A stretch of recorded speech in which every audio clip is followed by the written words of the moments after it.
So why do you think the Great Resignation is in fact accelerating rather than slowing down? Well, the survey data tells us that we're just not the same people who went home to work in March of 2020. What's happened over the course of the last 2 years is that people have changed in really significant ways. And one of those ways is how they think about work. Flexibility has become something that's so important to them that they're telling us that they are willing to give up other things, including move to a new job in order to get it. What's the biggest mistake companies are making right now as they try to get workers to come back? Well, the thing that jumped out to me in the survey data, when we asked leaders what they were planning to do in this return to office, over 50% of them told us that they were going to have their employees come back full time, 5 days a week, no flexibility.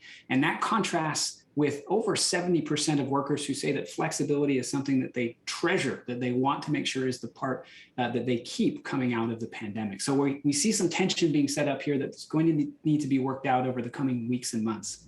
How do they work that out? I see you talk about managers being wedged between the boss and their own teams. That's right. Yeah, we do think that managers are going to be the key here. The thing that we're finding as we go and combine all of the data points from the research and get down and do kind of what we call qualitative work is that the most practical thing you can do is encourage your managers to be working with their employees and talking through what we call individual and team agreements. In other words, hey, how's flexibility going to play out for you? What does it mean? And can we find a win-win here? Here at Microsoft, we've done that recently. We found that over 95% of the people who had those conversations said that they were able to reach an agreement that really worked very well for them. So we've got some data that indicates that this can be done. You just have to make sure you take the time to do it. How's the return to work going at Microsoft so far?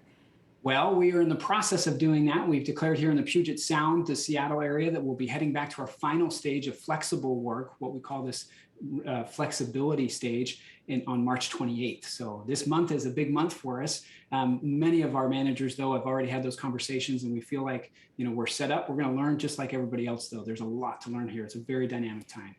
Now, there's a big question about the future of emerging technologies in the workplace. A lot of talk about the metaverse. Obviously, Mark Zuckerberg, Meta, has one vision. Microsoft is working on products to take companies to the metaverse. Do employees want to work in the metaverse?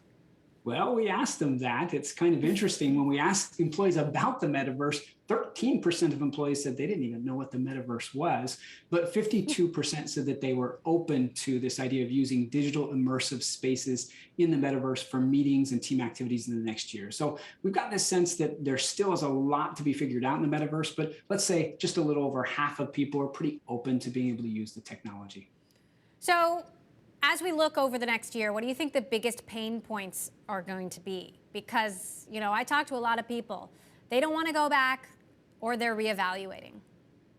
Well, again, I think it comes back to this idea of employee expectations and comparing those to employer expectations. I think that's going to be where we find the friction.